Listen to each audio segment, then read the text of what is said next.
Assalamualaikum warahmatullahi wabarakatuh. Masih tetap ngaji ya, meskipun temanya pernikahan. Niatnya tetap sama, golek ilmu, bukan cari pasangan. Ya kalau dapat itu bonus. Targetnya tetap dapat wawasan, nambah ilmu. Ya, kita mulai ke institusi yang namanya pernikahan. Ada banyak definisi, cuma itu saya ambil yang terkenal-terkenal saja. Cirinya pernikahan itu biasanya yang pertama, ikatan laki-laki dan perempuan yang sifatnya permanen. Permanen di situ saya kasih tanda petik ya, yang dimaksudkan untuk memenuhi tujuan biologis, psikologis, sosial, dan religius. Jadi jangan salah, ini ada 4 tujuan. Biologis, ini urusan fisik. Fisikmu butuh kamu menikah. Psikologis, psikologimu, mentalmu butuh kamu punya pasangan menikah. Sosial, untuk hidup bermasyarakat bisa langgeng lestari, kamu butuh nikah. Kalau enggak, masyarakat macet, enggak ada generasi. Dan religius, kalau religius pasti tuntutan agama. Makanya nikah itu sangat utama. Enggak boleh orang bercita-cita enggak menikah. Kalau dalam Islam kan ada istilah la ruhbaniyata, tidak ada kerahiban, kependetaan dalam Islam. Karena nikah punya banyak keutamaan. Biologis, psikologis, sosial, dan religius. Terdapat di hampir semua masyarakat sepanjang zaman. Mungkin ada yang mau penelitian model menikah masyarakat peradaban mana, daerah mana, itu kan macam-macam. Kemudian biasanya alasan paling dasar adalah penataan hubungan seksual. Itu motif utamanya biasanya itu. Kemudian ada upacaranya, biasanya melalui upacara keagamaan sosial tertentu. Dan yang terakhir, disitulah nanti dibangun institusi sosial paling dasar namanya keluarga. Disitulah nanti generasi manusia berkembang. Jadi makanya menikah itu di banyak peradaban disakralkan. Karena hakikat kemanusiaan kita akan berkembang tergantung pada institusi yang namanya keluarga. Dan dimulainya institusi keluarga itu momen yang kita sebut pernikahan. Oke, kita awali sekarang secara psikologis. Alasan menikah. Kalau kamu nggak butuh alasan sebenarnya ya. Pokoknya bikin kawin menurut pikirannya. Jadi kenapa, kalau ada yang tanya nanti pasanganmu, kenapa engkau mau menikah denganku? Jawabannya 1 di antara 10, bisa 2 di antara 10, bisa 10-10-nya, bisa hanya 1 saja. Yang pertama, kalau ini standar, saya sebut standar, kalau kamu gombal biasanya pakai ini, cinta. Kemudian yang kedua, happiness, ingin bahagia, ingin tenang, ingin tentram. Daripada kita pacaran sembunyi-sembunyi terus, nikahlah kita, aman. Emotional security. Seperti yang ketiga, companionship, escape from loneliness. Sekarang berdua, tidak lagi bersatu. Jadi sekarang sudah punya pasangan. Kalau tadi ada masalah dipikir sendiri, sekarang sudah berdua. Nah itu escape from loneliness. Jangan salah, nanti mungkin pernikahan itu di usia-usia sudah tua, sudah lanjut, itu loneliness ini problem. Anak-anaknya sudah besar, sudah kemana-mana, di rumah hanya berdua. Kesendirian bisa jadi motif untuk orang lebih baik menikah. Yang keempat, parent wishes, membahagiakan orang tua, keinginannya orang tua. Itu motif juga, alasan menikah. Yang paling sering tanya kapan kamu nikah, kan kalau kamu sudah cukup umur kan orang tuamu. Ada alasan kelima, economic security. Ada orang menikah itu untuk ekonomi. Wah, saya ini lontang-lantung, alhamdulillah dapat pasangan sudah mapan. Nah, itu economic security. Ada lagi, saya tidak tahu ada nggak yang nomor 6 nih, adventure. Ingin ngerti rasanya nikah itu kayak gimana. Terus compatibility and common interest. Ada orang nikah itu karena cocok. Wah, saya ngobrol setengah jam cocok, semoga besok dilamar lah misalnya. Nah, itu ada kecocokan. Ternyata minat kita sama. Jadi compatibility karena rasa cocok saja. Terus mungkin yang muda-muda banyak yang ini physical and sexual attraction. Tertarik karena secara fisik. Yang ke-9, kalau ini perempuan banyak ingin punya anak, ingin ngomong anak, ingin punya penerus. Nah, itu alasan menikah. Kemudian yang terakhir, kalau ini pasti religious, social, cultural obligation. Tanggung jawab karena kita sebagai makhluk sosial, makhluk budaya, mengikuti perintah agama. Kalau ini motif normatifnya. Jadi saya bilang tadi orang nikah itu bisa 10-10-nya, bisa mungkin 2 di antara 10, bisa 1 di antara 10, bisa 4. Bagi yang sudah nikah, boleh untuk refleksi dulu aku nikah itu karena apa, 1 di antara 10 ini. Ada enggak kira-kira 5 atau di atas 5 lah. Karena semakin banyak motifnya, biasanya semakin kuat ikatannya. Kenapa menikah itu penting? Secara psikologis, nikah itu bisa memberi manfaat 6 hal untuk dirimu semakin baik. Yang pertama apa? Sense of purpose. Sense of purpose itu tujuan hidup, rasa punya tujuan. Jadi sebelum kamu nikah kan masih melantur kemana-mana. Mungkin kamu punya kerjaan tapi juga duitnya kamu habis-habisin entah buat apa. Tapi kalau sudah nikah, biasanya sudah ada arahnya. Jadi itu namanya sense of purpose. Bagi yang merasa hidupnya hampa, sendirian tanpa teman, menikahlah. Nanti ada arahnya. Kalau sebelum nikah, kamu sendirian bingung mau ngapain. Tapi kalau punya pasangan, ngapainnya banyak. Bisa macam-macam. Jadi itu namanya sense of purpose.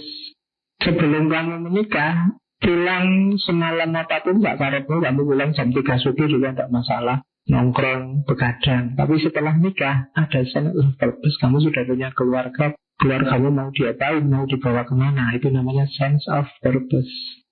Manfaat kedua, drive to work hard, mendorong untuk kerja keras. Kemarin kamu kerja santai, tak suka-sukamu aja, ya berhubung sudah punya istri, punya keluarga, biasanya terdorong untuk bekerja keras. Yang perempuan juga gitu. Kemarin mungkin tidak bisa masak ya sak-sak, paling indomie sama air putih. Punya suami, punya keluarga kan terus, wah ini latihan nih untuk menyiapkan makanan, masak macam-macam. Dalam banyak hal, mungkin juga membantu suami bekerja, mungkin juga macam-macam. Drive work hard. Kenapa? Karena tadi ada purpose yang harus diwujudkan. Terus happiness chain. Nikah itu banyak momen bahagianya. Yang ini sering dilupakan oleh yang sudah menikah. Apalagi yang sudah menikah lama. Kalau dihitung sejak kamu ijab kabul sampai mungkin yang sudah nikah ya, sekian tahun, itu momen bahagianya pasti lebih banyak. Hanya kadang orang itu yang diingat dan yang menggelisahkan selalu momen sumpek dan sedihnya dan masalah-masalahnya. Cuma cirinya manusia itu kesenangan itu kalau berulang dan bolak-balik itu terus biasanya terus ada bosannya. Karena kehilangan rasa syukurnya. Padahal kamu dapat kebahagiaan banyak, luar biasa. Terus constant support. Orang yang sudah nikah dapat supporter terus menerus dari pasangannya, saling mendukung. Itu constant support. Terus selflessness, latihan untuk tidak egois, tidak menang sendiri. Yang paling efektif adalah dengan kamu menikah. Jadi dengan menikah otomatis kamu tidak perlu diperintah, ayo ngalah loh sama pasangannya. Tidak perlu begitu otomatis, karena kalau tidak begitu tidak bisa hidup bersama. Jadi selflessness. Dan yang terakhir, better physical and mental health. Makanya manfaatnya banyak, menikahlah yang sudah cukup umur, memenuhi syarat, apalagi ada pasangannya. Ini saya ngomong psikologi dulu sebelum ke filsafatnya. Kalau ini buat parametermu besok ya, keluargamu ada di titik mana? Keluarga itu ada yang makomnya vitalized, ada yang harmonius, ada yang konvensional, ada yang conflicted, ada yang devitalized. Hati-hati jangan ada di yang paling bawah. Vitalized itu cirinya serba cocok, komunikasi bagus, kalau ada masalah bisa cepat diselesaikan. Keluarga kita kalau cirinya ini bukan berarti tidak ada masalah. Kalau ada masalah bisa selesai karena komunikasinya bagus. Itu namanya masih vitalized. Ada satu level di bawahnya. Jadi ternyata keluarga harmonis itu level 2. Kalau yang level 1 sangat puas orangnya, jadi namanya vitalized. Jadi mari kita ciptakan keluarga yang vital. Ada di bawahnya keluarga harmonis. Kalau harmonis dia cocok, dia komunikasinya jalan, ada masalah bisa menyelesaikan. Cuma ada beberapa hal yang tetap tidak selesai, tetap tidak sepakat, hanya terpaksa harus jalan, terpaksa disepakati. Biasa kadang-kadang orang itu ada yang tidak cocok, yang sini ingin anak 11, yang sini ingin anak 2, itu kan tidak cocok. Yang sini prinsipnya banyak anak, banyak rezeki, yang ini banyak anak tambah sumpah aku. Nah, beda prinsip, tapi kan tetap harus jalan. Tapi beda prinsip, tapi karena komunikasi jalan bisa menerima. Jadi itu namanya keluarga yang harmonis. Ada lagi keluarga yang level 3, konvensional. Konvensional itu komunikasinya agak susah. Resolusi konfliknya juga tidak terlalu jalan, jadi ada masalah, menyelesaikannya susah. Cuma diuntungkan oleh alasan tertentu yang membuat tetap bertahan. Misalnya, kalau tak terus-terusin, kasihan anakku. Ada alasannya. Menurut agama, pisah itu hal yang paling dimurkai Allah. Nah itu ada yang ngerem. Jadi sebenarnya sudah tidak cocok, sudah masuk kita pisah. Kasihan anak-anak, kasihan orang tua dulu. Tidak boleh loh sama Allah, itu nikah itu hal yang paling dibenci. Ini ada remnya. Meskipun agak berat, tetap jalan. Ini kalau secara psikologi disebut keluarga konvensional. Ada yang turun derajat lagi. Kalau ini keluarga yang conflicted. Ringkesnya conflicted itu ya keluarga yang warnanya hanya gegeran. Konflik, kalau sinetron-sinetron itulah yang lagi rame. Tidak ada tenteramnya. Rumah tangganya tidak sakan. Jadi cirinya gampang. Keluarga itu ketika coraknya sudah conflicted, penghuninya lebih kerasan di luar rumah. Jadi nanti ada momen itu conflicted. Jangan dibiarkan berlarut-larut, cepat-cepat nyari jalan keluar. Kalau tidak akan sampai pada titik terakhir. Devitalize. Keluarga yang kehilangan gairah hidupnya. Biasanya terus berakhir. Entah secara resmi dengan cerai atau ya sudah pisah-pisahan. Kadang-kadang jasadnya saja yang berdua tapi batinnya kemana-mana. Tahsabuhum jami'a wa qulubuhum syatta. Kalau pas di syuting aja kelihatan bareng senyum-senyum, tapi di rumah tawuran. Sudah tidak ada daya hidup lagi di rumah itu. Bahkan ketika hanya sampai di konvensional, cepat-cepat nyari tambatan untuk bisa nyaman berdua. Kalau tidak akan turun jadi konflik. Paling tidak ada di harmonis. Syukur-syukur ada di level vitalize. Oke, itu tadi perspektifnya psikologi. Kalau ini perspektifnya sosiologi. Ini agak teori ya, agak berpikir sedikit.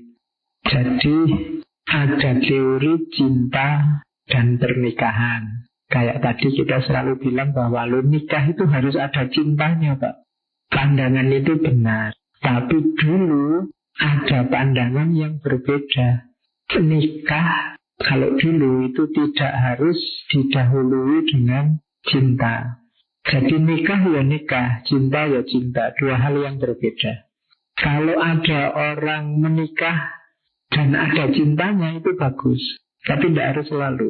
Bahkan ada budaya yang zaman dulu tapi ya, kalau pernikahan ini didahului cinta malah dicurigai. Jadi di situ disebut ya, ada penelitiannya Stephanie Kunz. Jadi banyak masyarakat misalnya India kuno, Cina kuno, jadi cinta-cintaan sebelum pernikahan itu dilarang. Makanya mungkin ada film tertentu yang ceritanya malah kalau dia pacaran tidak akan dinikahkan. Ada konotasi lain bahwa menikah ini sesuatu yang mulia, yang luhur, hubungannya sama budaya, sama masyarakat, bahkan sama Tuhan. Sementara cinta ini sentimen pribadi. Jadi sesuatu yang sifatnya pribadi tidak boleh merusak yang lebih utama, komitmen yang lebih utama, seperti dengan Tuhan. Nikah itu kan hubungannya banyak hubungan sama Tuhan. Maka boleh ada cinta di situ saya sebut, tapi dia tidak utama. Pernikahan itu dulu ya. Jadi cinta itu bonusnya. Alhamdulillah kalau yang menikah sama kita itu yang kita cintai. Tapi kadang-kadang nanti yang nikah sama kita belum kita cintai. Saya nggak ngomong yang tidak kita cintai ya. Belum kita cintai. Mungkin kamu dijodohkan, mungkin kamu terpaksa, mungkin kamu macam-macam alasannya, atau dulu pacarannya sama siapa, dapatnya sama siapa. Dulu ganti-ganti pacaran ini, alah dapatnya cuma yang itu. Misalnya, kan sering cerita-cerita begitu. Memang karena nikah dan cinta itu dua hal yang tidak selalu jalan bersama. Zaman dulu di beberapa budaya malah dianggap tabu. Makanya kadang-kadang di masyarakat tertentu kalau kelihatan asik pacaran berdua itu malah cenderung dipisahkan. Kembalikannya sekarang, itu kan secara sosial dulu sama sekarang. Kalau sekarang mungkin lebih banyak orang yang punya pandangan bahwa cinta itu harus mendahului pernikahan. Jadi cinta ini yang utama. Orang itu bukti cinta yang serius ya nikah itu. Sekarang pandangan kita kan begitu. Tapi ada filosof namanya Ben Swift. Jadi hari ini percintaan itu jadi dasar prioritas pernikahan. Hanya saja katanya Ben Swift, seperti sering saya bilang, cinta ini kalau hanya levelnya cinta romantik, dia ada durasinya. Dia tidak akan menggebu-gebu terus. Kalau pernikahanmu dasarnya hanya cinta romantik kalau dalam agama mungkin pakai istilah mahabbah, belum nyampe mawaddah, apalagi rohmah. Kalau hanya levelnya romantik, pada titik tertentu dia akan habis. Kalau hanya itu dasarnya, maka katanya Ben Swift, itulah kenapa keluarga hari ini banyak yang kawin hanya mungkin belum ada setahun terus bubar. Kenapa? Dasarnya tadi cuma cinta romantik itu tadi. Cinta romantik itu kan ketertarikan biasanya masih di level ketertarikan fisik. Hanya ingin seneng-seneng sebentar. Jadi katanya Ben Swift, kenapa keluarga hari ini kelihatan rapuh, ikatan pernikahan kelihatan kok gampang sekali putus. Ada logika ini. Ya meskipun nggak selalu benar. Kalau cintanya lebih dalam mungkin bisa awet juga. Cuma banyak orang mengartikannya simpel, pokoknya pacaran ya terus nikah. Ketika dia tidak dalam, mungkin setahun 2 tahun itu biasanya terus tidak akan lama, pasti terus akan cepat sekali dari vital turun jadi harmonis, terus mungkin sebentar konvensional, setelah itu konflik terus dan akhirnya devitalize. Padahal kalau dalam Islam itu kan pernikahan kan disebut misakon holive, ikatan yang sangat kuat. Maka dia butuh pengikat yang sangat kuat. Makanya tadi di depan saya sebut ada banyak alasan. Bikin sebanyak mungkin alasan untuk kamu bisa tetap bareng berdua. Kalau enggak, kalau hanya seneng-seneng yang kamu target, enggak akan lama. Ini juga sosial sebenarnya. Secara sosial biasanya juga hubungan antar manusia, 2 orang manusia dalam pernikahan, titik-titik masalahnya ada di perhatikan 6 hal ini. Akar masalahmu tidak akan lepas dari 6 itu.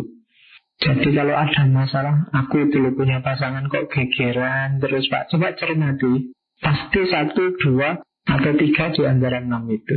Yang pertama apa? Komunikasi. Ketika komunikasi ini, kalau kayak Habermas itu kan, klaim kebenarannya tidak ada, klaim kejujurannya tidak ada, klaim ketulusannya tidak ada, tidak akan jalan. Perhatikan komunikasi, ada apapun komunikasikan. Makanya tadi rankingnya keluarga mulai vitalize sampai devitalize tadi, kuncinya kan komunikasi. Bisa menyelesaikan masalah, komunikasi jalan atau tidak.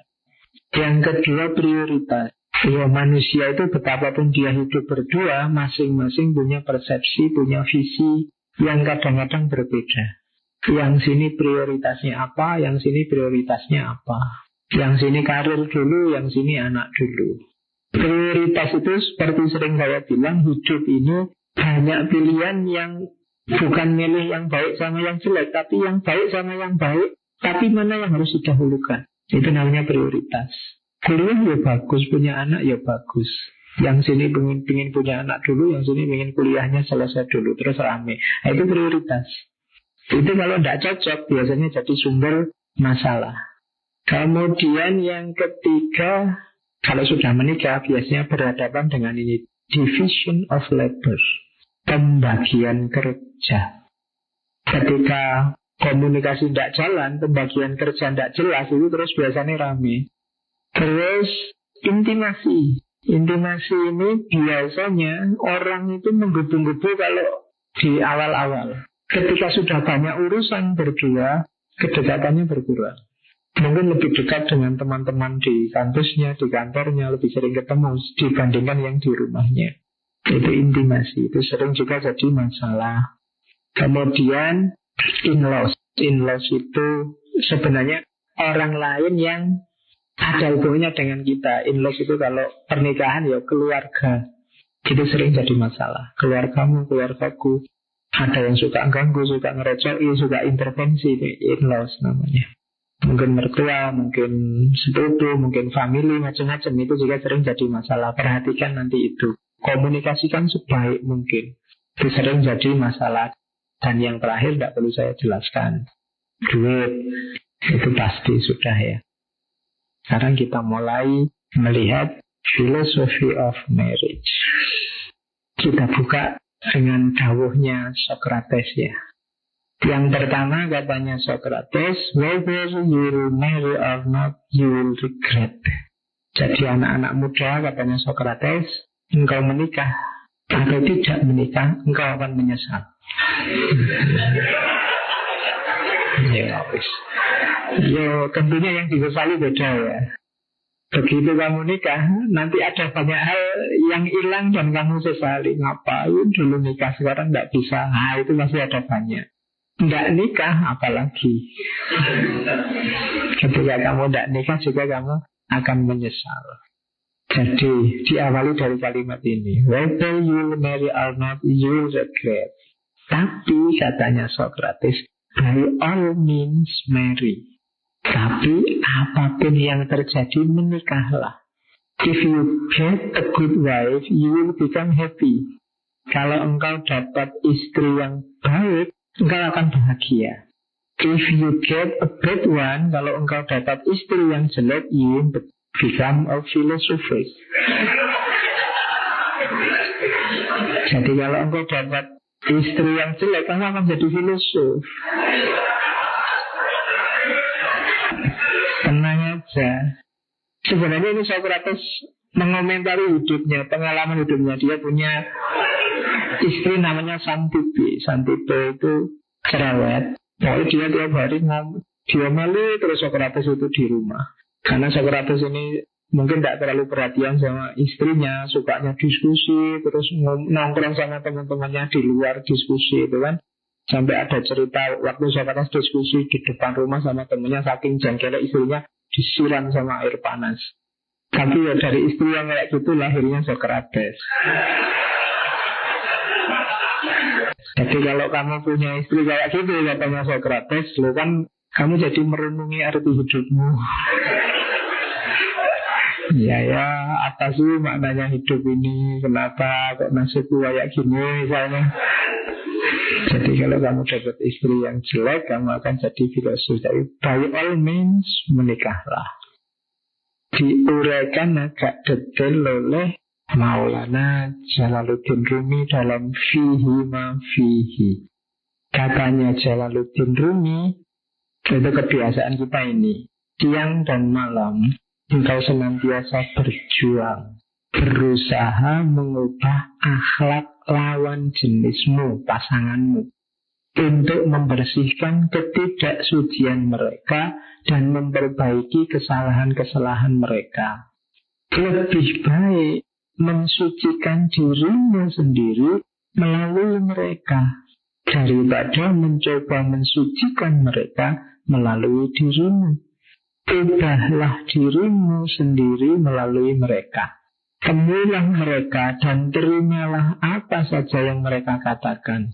Walaupun dari sudut pandangmu, ucapan mereka itu terdengar aneh dan tidak adil.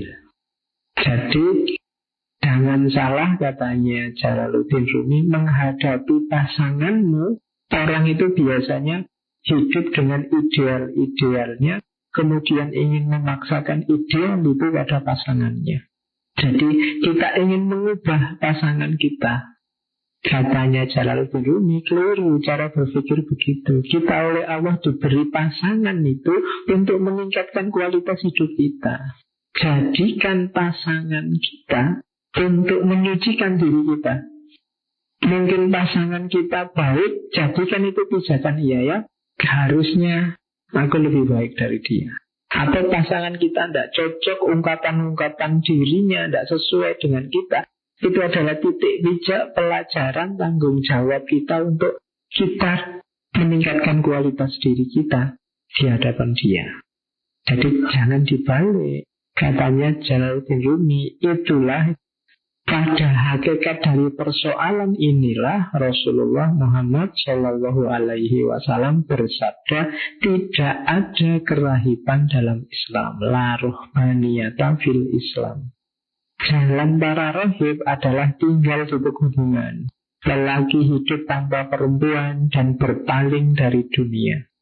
Allah menunjukkan jalan yang lurus dan tersembunyi kepada sang Nabi. Jalan apakah itu? Pernikahan. Agar kita dapat menanggung ujian kehidupan bersama dengan lawan jenis. Mendengarkan tuntutan-tuntutan mereka, agar mereka memperlakukan kita dengan keras dan dengan cara demikian memperhalus akhlak kita. Jadi katanya Jalaluddin Rumi justru sebaliknya, biarkan mereka keras ke kita kayak istrinya Sokrates tadi. Kita dimarahi tiap hari tidak apa-apa. Kita akan jadi semakin bijaksana, semakin halus. Rahasianya di situ. Hadapi mereka. Yang perempuan mungkin ketemu suami yang kayak gimana, yang laki-laki ketemu istri kayak gimana, tidak cocok sama visimu. Ya itu ujianmu, perjuanganmu untuk membuat dirimu tangguh. Jadi disitulah rahasianya kenapa dalam Islam tidak boleh orang tidak menikah. Karena engkau bisa mendaki jalan spiritual lebih cepat bersama pasanganmu, tidak sendirian. Kalau pasanganmu baik, lebih enak bersama bareng-bareng mendaki jalan spiritual. Kalau pasanganmu ternyata keras, tidak cocok, dialah ujianmu untuk menghaluskan dirimu. Biasanya kita menghadapi yang tidak cocok sama kita berubah seperti dia. Menghadapi orang yang maki-maki kita terus balik maki-maki dia juga. Kebalikannya. Menghadapi orang yang benci ke kita balik benci ke dia. Orang yang selalu begitu. Dan itulah ujiannya bersama pasangan. Jadi katanya Jalaluddin Rumi, menikahlah apapun yang terjadi. Kalau Jalaluddin Rumi kan mirip Sokrates tadi. Kalau Sokrates kan kalau kamu menikah minimal kan jadi filosof. Kalau ini jadi sufi, mendaki jalan sufi lewat jalur pernikahan. Itu yang jarang diperhatikan orang. Makanya Rasulullah kan sering cerita ada sahabat yang cuek sama istrinya di masjid terus tidak pulang-pulang, kan malah dimarahi.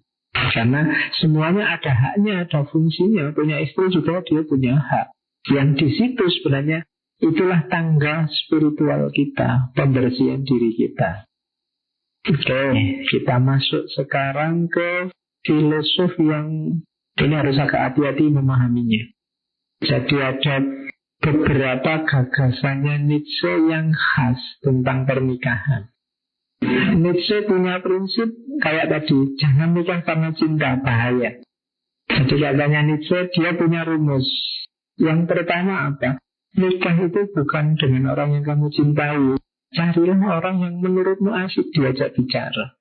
Cari orang yang jadi sahabatmu. Jadi nikahilah sahabatmu, katanya Nietzsche. Alasannya kayak tadi, kenapa cinta romantik itu durasinya bisa habis. Jadi kalau kita hanya cinta romantik, hanya fisiknya pada saatnya, itu akan selesai. Tapi kalau kamu milih orang yang kalau diajak ngomong cocok, kalau diajak ngobrol nyambung, kalau diajak, itu tipsnya Nietzsche. Nikahilah sahabatmu. Jangan tanda petik ya sahabat itu.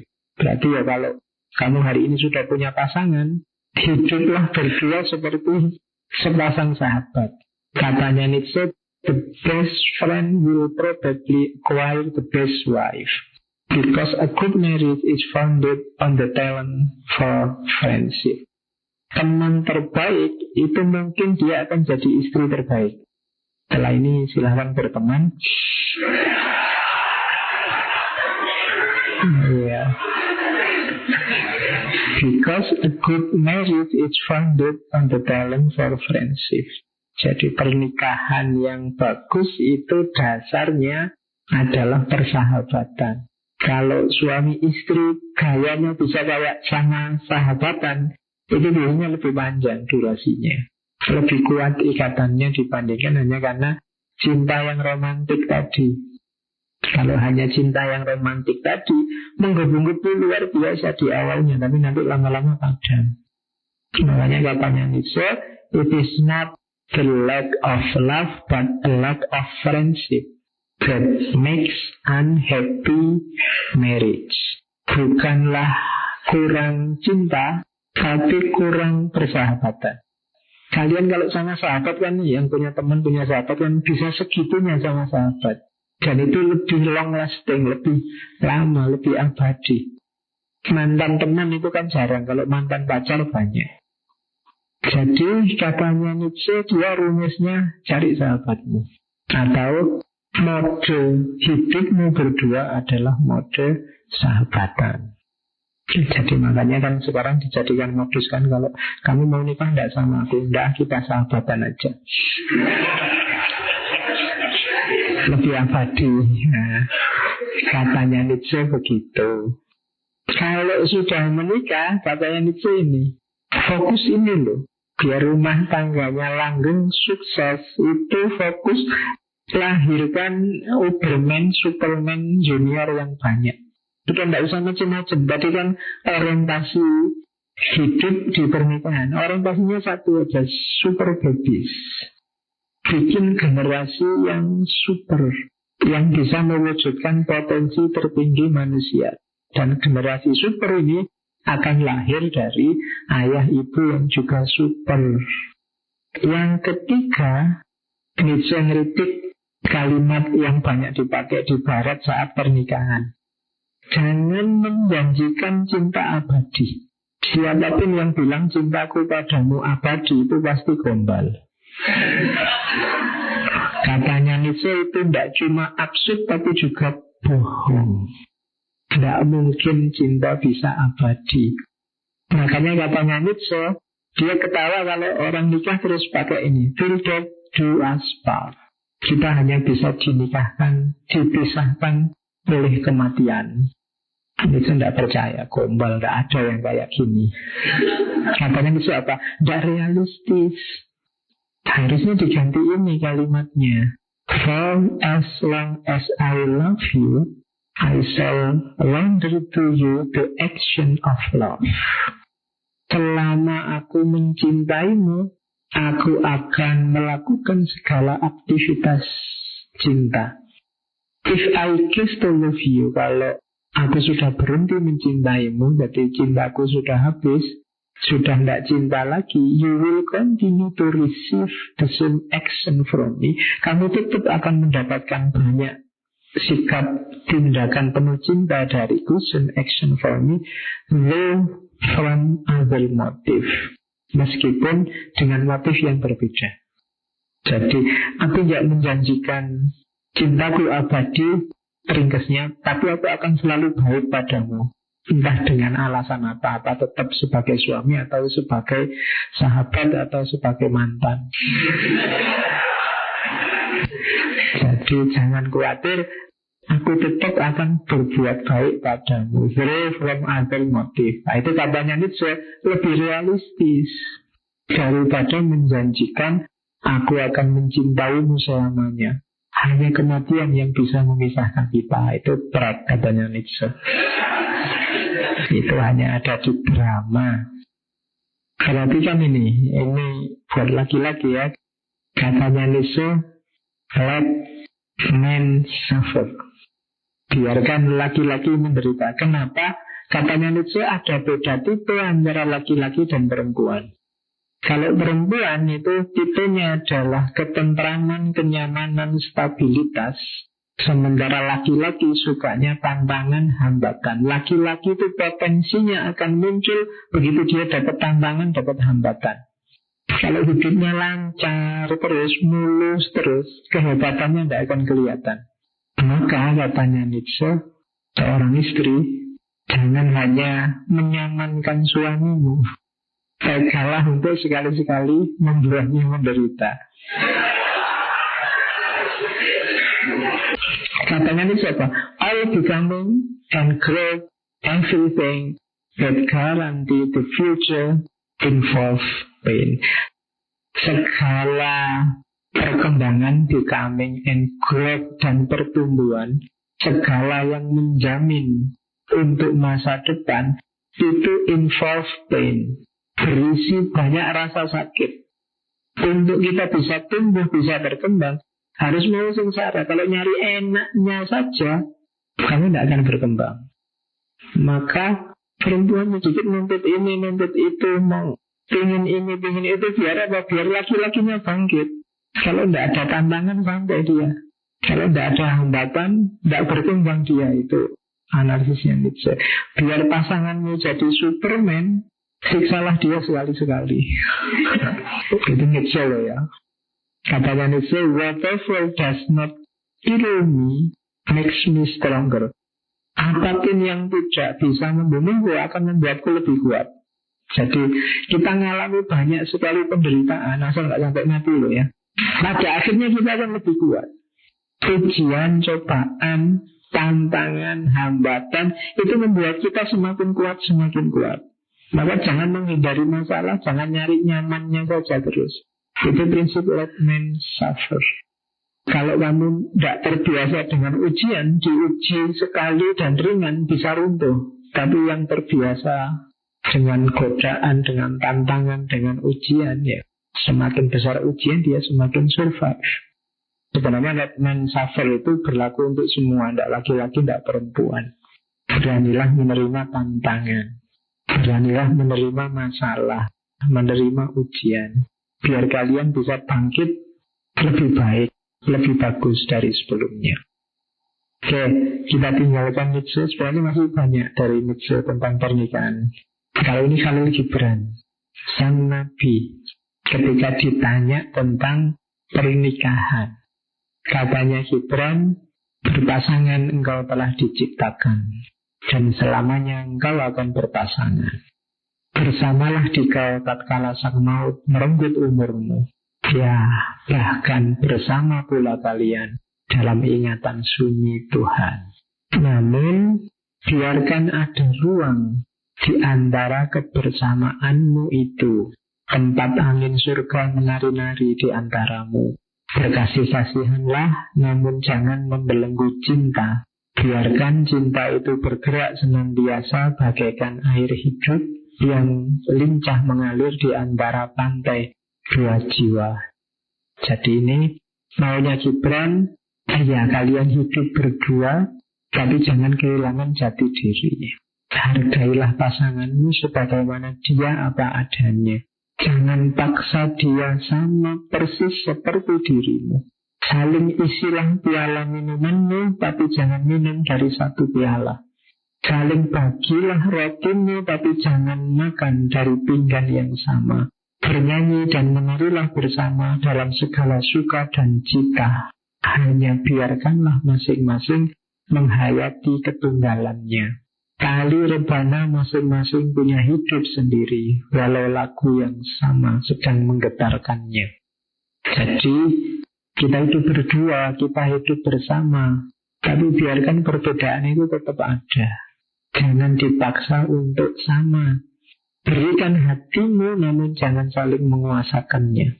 Sebab hanya tangan kehidupan yang akan mampu mencakupnya. Tegaklah berjajar, namun jangan terlampau dekat. Bukankah tiang-tiang candi tidak dibangun terlalu rapat, dan pohon jati serta pohon cemara tiada tumbuh dalam bayangan masing-masing. Rumah tangga itu masing-masing punya posisinya sendiri-sendiri. Kita hidup bersama, katanya Gibran, bukan berarti terus hanya harus satu tipe, dipaksakan satu tipe. Kayak tiangnya masjid ini kan ya berdiri di posisinya masing-masing. Kalau diseragamkan, mbok ya seragam di tengah semua, malah rubuh masjidnya.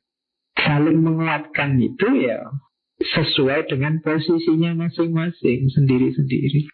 Yang sini tipenya apa, pingin apa, ahlinya apa, silahkan. Yang sini juga begitu. Biasanya ketika orang hidup berdua, yang sering jadi masalah besar adalah yang satu ingin keinginannya diwujudkan oleh yang satunya. Yang sini juga begitu. Akhirnya saling memaksakan idealnya. Harusnya kamu begini, yang sini harusnya kamu begitu. Jadi saling memaksakan. Nah, itu problem biasanya. Sumber konflik di situ. Makanya ada quote yang sangat terkenal itu, a great marriage is not when the perfect couple comes together. It is when an imperfect couple learns to enjoy their differences. Jadi besok kalau menikah jangan nyari pasangan yang sempurna. Tidak ada. Yang kalian juga tidak sempurna. Ingat-ingatlah, kita berdua tidak sempurna. Maka untuk bisa bahagia apa? Kita harus bisa menikmati perbedaan, menikmati ketidaksempurnaan. Kalau kita hanya menuntut yang sempurna, tidak akan selesai-selesai. Tidak akan ketemu-ketemu. Asal bisa enjoy berdua, menikmati perbedaan, ketidaksempurnaan, ayo. Sama kayak kalimat ininya. Love does not mean you will always agree, see eye to eye, or never have an argument. Cinta itu bukan berarti terus sepakat, terus berdua, bersama, terus tidak pernah debat, tidak pernah gegeran. Bukan itu maksudnya cinta. Tapi cinta itu, it means despite the bad days, you still can see yourself with that person. Jadi meskipun sering gegeran, meskipun sering tidak setuju, meskipun sering banyak masalah, tapi kamu tetap merasa, aku tidak bisa hidup tanpamu. Kalau kalian nyari yang tidak pernah gegeran itu loh Pak, saya ingin yang tidak pernah debat, tidak ada. Tapi cirinya apa? Meskipun kamu gegeran tiap hari, debat tiap hari, kamu masih ingin bersama dia terus. Berarti di situ ada cinta. Plus kesetiaan. Kesetiaan itu rumusnya ini.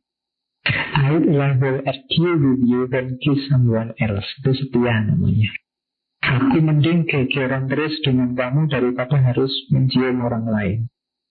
Para filosof barat sudah kita belajar sebentar dari Ki Ageng Surya Mentarang. Katanya Surya Mentarang, pastikan besok kalau kamu menikah, syaratnya pas. Itu kelihatan simpel, tapi dalam sebenarnya. Yang pertama apa? Podo menungsani. Kelihatan sederhana ya, podo wangi. Kenapa? Hati-hati. Hanya orang yang kehilangan kemanusiaannya. Ketika orang dimabuk dunia terus jadi materialistik, dia sering tidak manusia lagi. Ketika orang dimabuk ambisi terus menomor-satukan cita-cita jabatannya, dia tidak akan enak kamu nikahi. Ketika orang terobsesi oleh pekerjaannya, sering teralienasi kehilangan sisi manusiawinya. Maka pastikan kamu menikah dengan manusia yang masih belum kehilangan nilai-nilai kemanusiaannya. Sosoknya, wujudnya manusia, tapi mungkin dia sudah tidak sadar, dia sudah jadi mesin, sudah jadi robot, sudah jadi binatang, sudah jadi benda macam-macam. Jadi pastikan dia manusia. Yang kedua, ini lucu juga, tapi sebenarnya dalam. Pastikan sama-sama hidup, podo uripe. Kan kamu sering gitu, Pak, saya ingin nikah, yang penting gelem terus podo uripe ya Pak. Tapi ini sebenarnya kelihatan simpel, tapi maknanya dalam. Podo uripe berarti apa? Kalian berdua sama-sama punya daya hidup. Bukan orang yang pasif, yang pasrah, yang tidak mau berjuang. Jadi pastikan pasanganmu juga siap untuk berjuang. Podo uripe. Kalau hanya salah satu yang siap berjuang, yang satu pasif pasrah, nanti pincang. Pastikan pasanganmu siap berjuang berdua. Itu podo uripe. Yang ketiga, ini juga kelihatan simpel. Lanang karo wadon. Jadi ada kualitas laki-laki, ada kualitas perempuan. Laki-laki bagian ngegas, perempuan bagian ngerem. Ada femininitas, ada maskulinitas. Ada dimensi keaktifannya, ada dimensi kepasifannya. Itu hidup yang lengkap. Pastikan dalam rumah tangga kita nanti unsur ini lengkap. Laki-laki dan perempuan. Kemudian sama-sama dewasa. Kalau ini kapasitas, bisa berpikir. Kalau orang Jawa menyebutnya wis wong. Jadi anak yang belum balik, belum dewasa itu di Jawa disebutnya durung wong. Jadi sudah sama-sama dewasa, sama-sama matang. Nah, berarti di sini ada konsep hati-hati dengan pernikahan yang masih dini, masih belum matang. Bisa jadi masalah. Kemudian yang kelima, ini yang penting, sama-sama mau. Tidak boleh ada yang dipaksa, tidak boleh ada yang dibohongi, tidak boleh ada yang ditrik. Harus sama-sama mau. Di luar itu syaratnya, kalau rumusnya Surya Mentaram, sak butuhe, sak perlune, sak cukupe. Sesuai kebutuhan, sesuai keperluan, secukupnya saja, jangan berlebihan. Kunci bahagianya nanti di situ. Ini bisa diulang kembali ketika kita ngomong tentang Ki Ageng Surya Mataram. Jadi Ki Ageng Surya Mataram ini nulis tentang laki rabi. Laki rabi itu pedoman untuk suami istri. Jadi tentreming laki rabi. Ketentraman, kebahagiaan suami istri itu ketika ada, kalau istilahnya Ki Ageng Surya Mataram, raos bojo. Jadi raos bojo itu rasa kesadaran berkeluarga, kesadaran istri atau kesadaran suami. Kesadaran ini bentuknya apa sih? Tanpa syarat lan kawontenan. Kasih sayang tanpa syarat, tanpa melihat situasi dan kondisi. Pokoknya sayang saja, tidak ada syaratnya macam-macam. Itu namanya raos bojo. Kalau sudah suami istri, tidak ada kalimat kan kok enak kamu, susah di aku, dan yang semacam itu berarti masih belum sih tanpa syarat lan kawontenan. Jadi kalau sana enak aku susah, tidak apa-apa, kamu bahagia aku juga seneng kok. Sebaliknya juga begitu. Itu namanya sudah ada raos bojo. Lawannya ada raos darbi sawenang-wenang. Ada laki rabi selingkuhan. Ada laki rabi unggul-unggulan, saling merasa benar. Suami istri selalu tanding siapa lebih baik, siapa lebih benar, terus gegeran. Ada lagi laki rabi ingkit-ingkitan, saling mencurigai. Kalau yang sebelumnya merasa dia paling benar, yang terakhir ini tidak percaya, tidak ada kepercayaan pada pasangan. Kalau penyakit ini ada, tidak akan ada ketentraman dalam keluarga. Kalau ini syairnya yang saya bilang tadi. Caranipun anggone nglampahi jejuduan serta betujuan lan uga sesrawungane padha nyukupi butuh lestarining gesang lan jinis kami ambudidaya amrih bisa cukup. Ukurane dudu semat derajat tuwin keramat ingkang nomor 1 ananging nganggo rasa. Jadi cara menjalani perjodohan serta berkeluarga dan juga interaksi suami istri, yaitu bersama mencukupi kebutuhan. kelangsungan hidup dan jenisnya. Bersama-sama berusaha supaya berkecukupan. Ukurannya bukan harta, kedudukan, atau kekuasaan, tapi menggunakan rasa. Jadi kunci kebahagiaan perkawinan itu ada di rasa. Bukan berapa kekayaannya, kedudukannya, kekuasaannya, tapi rasa. Itu pelajaran dari Ki Ageng Surya Mentara. Kalau dalam Islam rumusnya itu. Ini paling sering ini di sambutan pernikahan, ayat ini mesti disebut. Wa min ayatihi an khalaqalakum min anfusikum azwaja. Di antara tanda-tanda ayat-ayat Allah, ini berarti ayat kauniyah, yang membacanya tidak di Al-Quran tapi melihat realitas. Wa min ayatihi, coba lihat di sekelilingmu ketika Allah khalaqalakum min anfusikum azwajan, menciptakanmu dan menciptakan dari dirimu sendiri, dari jenismu, dari kelompokmu, pasangan-pasangan. Manusia, ada pasangannya manusia, laki-laki dan perempuan, itu min anfusikum azwaja. Gunanya apa sih ada azwaja? Litaskunu ilaiha. Jadi untuk kita sebagai sakan, tempat kita berdiam, tempat kita untuk tenang menikmati hidup. Jadi ini nanti diterjemahkan jadi sakinah. Ada apa dalam keluarga yang sakinah itu? Membacanya begitu kalau di ayat ini. Wa ja'ala bainakum mawaddata wa rahmah. Di dalam keluarga yang sakinah ada mawaddah, ada rahmah. Kalau ingin sukses sakinah, harus ada mawaddah, ada rahmah. Mawaddah itu cinta yang sangat dalam. Orang tua ke anak itu jenisnya mawaddah.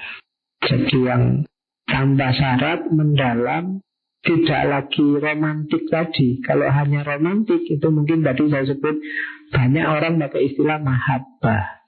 Makanya kadang-kadang kan cowok-cowok kalau sedang ngincer sopo nggak laku, tak mahabbai loh gitu. Nah itu mahabbah itu membuat terpesona sementara. Naik satu level di mawaddah. Mawaddah itu cinta yang sangat dalam. Nah, cinta yang sangat dalam ini ada dimensi meluasnya, namanya rahmah. Rahmah itu efek dari cinta yang sangat dalam ini akan kelihatan di sekelilingnya. Perilakunya juga perilaku penuh cinta, lingkungannya juga terimbas, keluarga yang sakan tadi itu karena imbas rahmah ini tadi. Jadi cintanya sangat dalam, mawaddah, kemudian rahmah. Dia jadi berkah di sekelilingnya. Jadi petunjuknya Al-Quran, menikahlah, kamu akan tenang, kamu akan dapat sakan. Apalagi kalau sudah sakan, nanti di dalamnya akan tumbuh mawaddah warahmah. Untuk paham ini, kalian harus berpikir, kenapa inna fi walika la ayatin liqaumi yatafakkarun. Jadi mereka yang berpikir yang menemukan rahasia ini. Jadi yang tidak mau berpikir ya tidak akan ketemu. Makanya sering saya bilang kuncinya justru terletak pada berpikir. Saya ingin mengakhiri di sini. Marriage is not a destination, it is a journey. Jadi pernikahan itu bukan tujuan, bukan target akhir, tapi dia adalah sebuah journey. Dia adalah perjalanan. Kalau dia sebuah perjalanan, perhatikan syarat-syaratnya biar perjalananmu nyaman. Jangan asal jalan. Perhatikan juga rutenya, kamu harus punya peta. Mau dibawa kemana jalanmu. Kalau hanya asal ala Pak nikah aja nanti bisa Pak ngerti enggak. Kamu harus tahu, punya rencana-rencana. Journey itu kan gitu, kamu mau melakukan perjalanan yang harus tahu. Nanti mau kemana, yang dihampiri mana saja, targetnya apa, ketemunya di mana, itu journey. Tidak sekedar jalan. Jadi harus tahu targetnya. punya modal, punya bekal untuk melakukan journey. Nah, rumusnya apa? Bahwa dia adalah journey, rumusnya ini. Yang pertama apa? Diingat-ingat bahwa kebahagiaan maupun kesedihan dalam pernikahan sepenuhnya bergantung pada dua pihak, suami dan istri. Satu gagal, gagal dua-duanya. Karena ini sudah satu paket. Rumusnya pokoknya apa-apa harus berdua. Senang berdua, sedih berdua, berjuang berdua, sukses juga berdua, gagal juga berdua. Orang lain bisa masuk juga seizin berdua. Jadi itu kuncinya itu. Perhatikan dalam journey ini, dalam perjalanan ini, yang melakukan perjalanan dua orang, tidak cuma satu orang. Sukses tidaknya tergantung berdua. Yang kedua, menikah itu, di situ saya pakai ilustrasi komputer. Kayak komputer, apa yang kamu masukkan, itu yang akan keluar. Jadi jalan journey tadi, apa yang kita lakukan, kita akan panen hasilnya. Kalau yang kita masukkan adalah ketekunan, kasih sayang, saling percaya, kepedulian, ketuhanan, kita akan dapat kebahagiaan, kepuasan, kepenuhan, kedekatan, keberanian. Tapi sebaliknya, kalau yang kita taburkan adalah kecurigaan, egoisme, menang-menangan, saling maksa, saling merentah, tidak ada komitmen, tidak saling percaya, maka kita akan panen frustasi, kemarahan, banyak persoalan. Jadi berdua tadi perhatikan yang dilakukan apa. Apa yang dilakukan, itulah nanti yang akan dipanen. Jadi itu rumusnya journey. Yang ketiga, ingat-ingatlah bahwa tidak ada laki-laki sempurna, tidak ada perempuan sempurna. Siapapun orang yang kamu nikahi, dia adalah orang yang pernah berdosa. Tidak ada orang yang tidak punya dosa. Kalau kamu menuntut pasanganmu bersih, suci, kamu tidak akan nemu. Dalam journey itu jangan mengasumsikan kamu dapat pasangan orang yang sama sekali bersih. Dan itu kalimatnya, bersiaplah untuk menerima kejutan apapun. Kenapa begitu?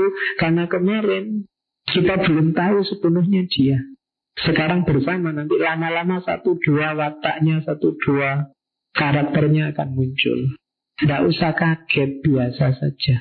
Kemarin romantis sekali lupa, begitu nikah cueknya luar biasa, tidak usah kaget.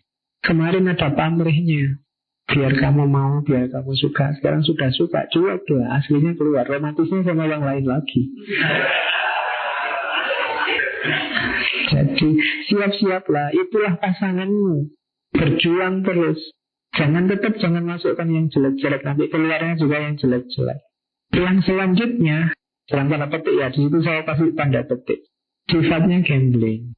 Engkau tidak tahu sepenuhnya. Mungkin ada masa pacaran, tapi di masa pacaran itu mungkin ketahuan paling 50%-nya, lah itu sudah bagus.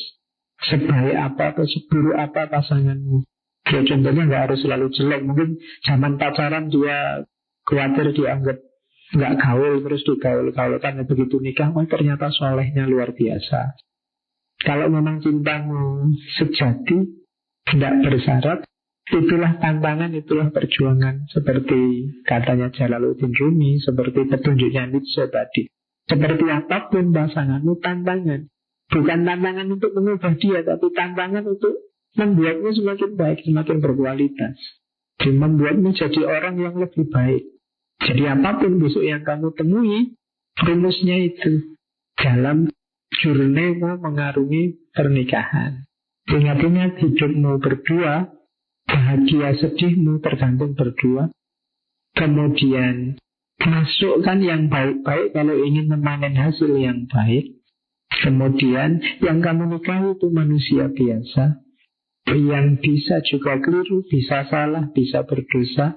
Jangan overestimate, juga jangan underestimate. Dan yang terakhir ya, kita menikah itu tidak selalu pas cocok dengan keinginan kita. Pasti ada kurang-kurangnya, pasti ada meleset-melesetnya, itu biasa. Atau jangan-jangan malah lebihnya banyak. biasa saja, nikmati perjalananmu. Justru perfect couple itu bukan karena dua pasangan sama-sama sempurna, tapi dua pasangan yang bisa menikmati kekurangan dan perbedaan. Di situ kuncinya hidup bahagia.